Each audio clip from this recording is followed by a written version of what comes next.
Gushing over magical girls is easily the most inappropriate, disgusting, horrific thing I have ever seen. And I love every single minute of it. I just cannot wait for this show to be reviewed by certain people and just the outpour of rage over this whole existence. And I don't know, I guess you could probably think the fact that High Dive has it, that it might not get that much of attention. It's kind of like the whole Immoral Guild thing. Barely anybody talked about it because it wasn't on Crunchyroll. So for all the people that are mad that High Dive got this, which I think is a fantastic thing because High Dive not only got it, but they got the uncensored version. And also for anybody that is upset that Crunchyroll did not get this series, I assure you, if Crunchyroll got this series, based on what I've read in the manga, they would have dropped this eventually. This would be the next Interspecies Reviewers. So if you're upset that Crunchyroll didn't get this, don't be, because it's better that somebody gets it, and yes, you can get it later on through other sites, than Crunchyroll, who would just never even bother finishing it. And for anybody outside the US, just know that other companies can pick it up too, so hopefully they get the uncensored version as well. But I'm kind of glad that it's there. That way it doesn't get too much attention, and we don't have to worry about too much whining. But yes, jokes aside, this is easily the most inappropriate thing I've seen in a long time. Well, since Immoral Guild. Let's just face it. Gushing over magical girls is pretty much everything I expected, and I think so far the studio and the team behind this is doing a fantastic job. Because I did flip through the manga, and yes, it just keeps getting the same inappropriateness all the way through. But I think the seiyuu behind Uchina is doing a fantastic job for the series. She is just nailing that kind of timidness and slow descent into madness, which I think, aside from all of the shock value that this series has, the obvious lewdness that it's going for, I think within there is this concept that is sort of fascinating. There is an idea behind here. But let's get into that with my first impressions of the series. It opens up with Uchina, and she is a average girl, and she loves magical girls.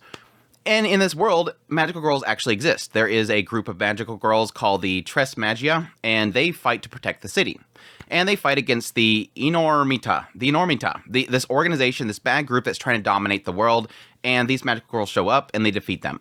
And she just watches, and she just absolutely adores them. And it seems like, as we find out later on, that's all she does. She's average. She doesn't have any friends. She kind of just blends into her classroom. Nobody notices her. She has to take care of the flowers because she was assigned to do that. And she's just living out her daily life, just absorbing anything magical girls, constantly looking on her phone.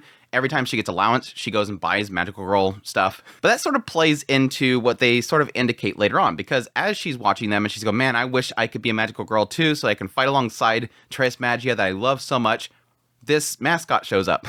And she freaks out, like, oh crap, a mascot shows up to give an average girl magical powers. I'm not ready for this. Vinalita shows up and says, you can be one too. Here, be a magical girl. And suddenly, Uchina transforms into a very inappropriate outfit. Extremely inappropriate outfit. It kind of gives me vibes of Muy Descara. There was another magical girl series where this girl gets turned into a magical girl, and her outfit is literally a bathing suit. Or I guess you could say Demon Girl Next Door. But yes, this mascot actually turns out to be from Enormita and has transformed her into a villain. And then proceeds to film her transformation, which is extremely, again, lewd, and says, if you don't fight the magical girls, if you don't go and attack them, I'm going to post this on Twitter, or their version of it, which is like, they have 200,000 followers. And so they figure it's going to probably go viral, and your parents are probably not going to like seeing this. And so she's forced to have to act. And she has to use her domination whip to slap a flower. It grows in this big plant, binds down the magical girls, and then this mascot says, okay, now get in on the action. And she's forced to, again, because she's going to post this thing. And so she has to go out there and start slapping the girls with her whip. And it turns into this whole thing where, and this is where I think it could kind of get clever deep underneath, is this idea that the mascot has been watching her for a long time, has been digging up all of her secrets and looking into everything in her family and everything, and claims that their instincts aren't wrong. That they knew that deep down inside Uchina, there's this other side of her. And this gets into the plot line that is pretty much Uchina. She loves magical girls. No, she doesn't love the magical girls.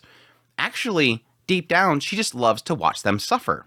And it does kind of make sense, the idea that she's always wanting to watch the magical girls, and what the mascot is implying is that it's not necessarily that she's watching them because she loves them as people.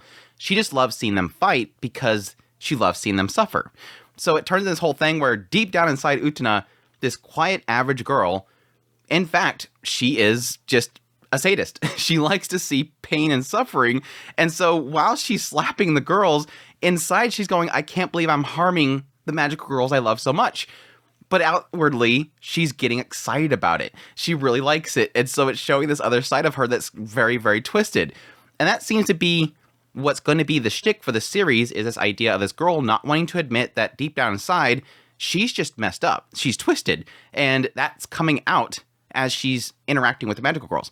And there's also kind of the other interesting side where the mascot's trying to push her to be this villain, because in fact, that's the best way that she can get as close as possible to these magical girls. If she loves them so much, becoming their villain is exactly what you need to do, because then you'll form that bond of rivalry that is actually stronger than anything else. But additionally, yes, that the magical girls need you to be the villain, because otherwise, if they don't have things to fight, they don't get to be magical girls. What this kind of is turning into is a magical girls series that is just kind of twisting everything in a very messed up way.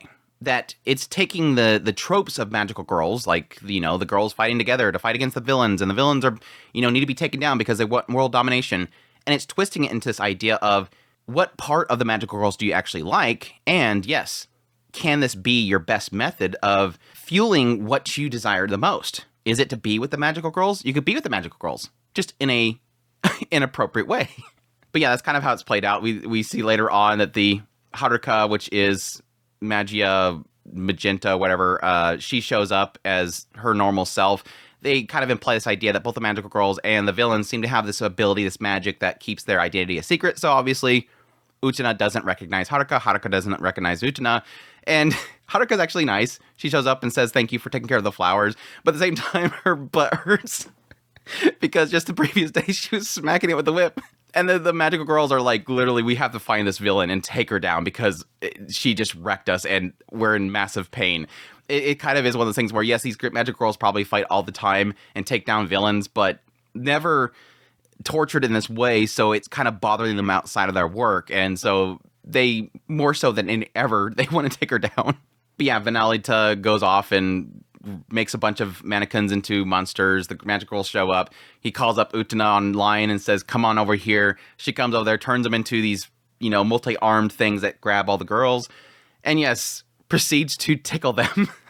It's like this thing where it's like showing like how they kind of bind them down and they rip off their part of their shirt. And then it's like, oh crap, what are they going to grab? And then it's just tickle their armpits, which is equally as lewd. But yeah, Vanalita says, hey, get on the action. And she starts to tickle at him, and then she likes it again. And then, yeah, it kind of wraps up with Utena going, I can't believe I did that to them. And Vanalita really kind of pointing on the idea that, hey, you like this. You know, admit that you like this. And that seems to be where it's kind of going with this whole idea is Utena, again, not really wanting to admit the darker side of herself. And yes, getting enjoyment out of treating these girls this way. Which, yes, kind of brings up the question mark of where this can kind of go from here. Obviously, from the ED, it kind of shows a lot of different characters, especially villains. So I'm assuming that the more focus of this series is going to be from the villain side of the whole situation. And I'll be curious how all the other villains play into it. Are they equally obsessed with the magical girls, and this is their way of getting close to them, similar to Utena? Or do they seek world domination or destroying the world? That's the question mark. Because yes, I can admit, and I kind of seen this as I was looking through the manga, is there going to be anything else besides this? Which, if that's the case, that's fine. I mean, that's a shtick, and that's the comedy. This is obviously a comedy type series. Is that what they're going for? Is just every single chapter, every single scenario is going to be Utena capturing them and doing something inappropriate to them? Or is there going to be some sort of substance to this? Is going to have some good twists and turns to the comedy to keep it fresh? Because I will admit, there is a side of me that does like this series just plainly on the idea that I know it's going to upset certain people, and I like things that are not apologetic for what they're doing. Just be inappropriate. Just be dumb. Just be stupid about what you're doing and don't hold back. But my critical side can, yes, say, I hope that this kind of keeps the formula fresh and doesn't just go to the realm of, okay, now we got to one-up ourselves. We got to do something even more inappropriate, which can be funny in its own regard, but I will hope that this stays fresh as it goes into its upcoming episodes. And I do know that, slight spoiler here, she does eventually meet all the rest of these villains, and maybe that chemistry can add something interesting to it as well. But yeah, I think the thing that sold me most about this first episode was easily Utena. This Seiyu is actually very new. I think she's only had 2 supporting roles, and they're very minor roles. So this is like her first main role. And yes, for something that's inappropriate, it does make sense that they would have somebody that's not as well known. They're probably going to bring somebody in because it's in that realm of semi-H. And so they're probably going to get somebody that's not a really well-known professional. So she's doing a fantastic job, though. She is nailing that tippedness, that kind of roll in her throat that she has whenever she gets really excited, like, oh, I like this that I'm getting into, the heavy breathing and everything like that. She is just doing a fantastic job. So massive props for this Seiyu. I hope that she gets further roles. Additionally, yeah, I think the studio itself is absolutely nailing the expressions. I think a lot of my enjoyment outside of the Seiyu is actually in the expressions in Utena's face. It's just every single, like, what am I doing here? I can't believe I'm doing this. I'm enjoying this. All those expressions in Utena's face is literally like 50% of my enjoyment out of this, along with her Seiyu, which is doing the other 50%. I will admit that it's not the most amazing animated series. I didn't really expect that. They do some really good transformations. And yes, when the situation gets hot, it's putting a lot of effort in that. But outside of that, you're not looking at like crazy combat or anything like that. It's just, again, going more for the comedy and the ecchi aspect of it, which, again, it's doing that perfectly. But yes, obvious content warning here. Gushing Over Magical Girls is a extremely suggestive series. So if you are faint of heart, if you don't like seeing these or under theirs, don't watch this. This is going to be showing a lot of stuff.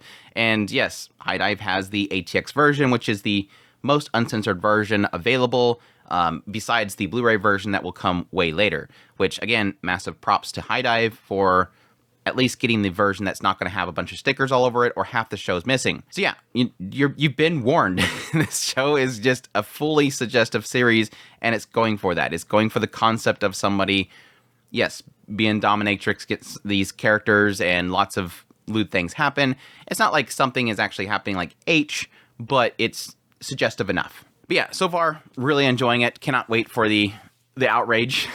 I've seen a couple people already kind of posting the usual, like, you know, I watched this and I can't believe I watched it because now I'm on a list. Let's face it, you watch anime in general, you're going to be on something because, you know, society doesn't like anime in general. But like I said, I'm sure that certain publications are going to have a heyday with this, and I cannot wait for the outpour of destruction that's going to come from it.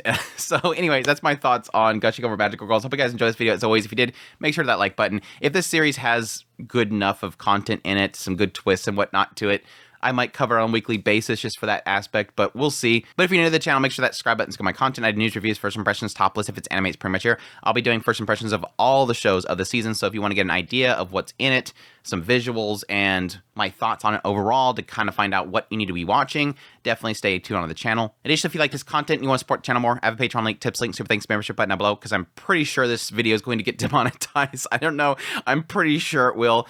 Y'all take care.